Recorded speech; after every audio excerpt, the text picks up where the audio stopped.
Hello，大家好，今日咧帶大家睇一套華發集團嘅4房單位，而且咧總數只需60個就可以攞低。跟住咧，我哋先睇下呢個戶型圖啦。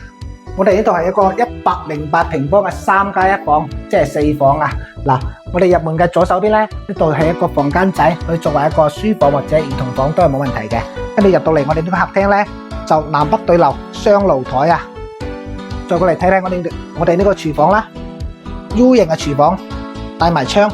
採光都係非常之好嘅，跟住咧呢度生活露台，露台咧可以睇到我哋呢個園林嘅景觀以及後邊嘅山景啊。再入嚟睇翻我哋呢個主露台啦，主露台嘅景觀都係非常之靚嘅。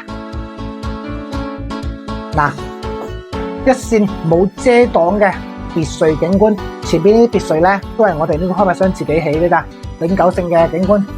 再過翻嚟睇下我哋嘅休息區啦。呢度，我哋呢間房咧可以作為一個客房或者係長輩房，都係冇問題嘅。南向別墅景觀，再入嚟睇下呢個主人套房啦。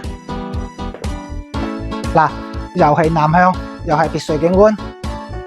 跟住呢套咧係一個套房嚟嘅，呢度整埋衣帽間，入邊仲有衛生間。出翻嚟，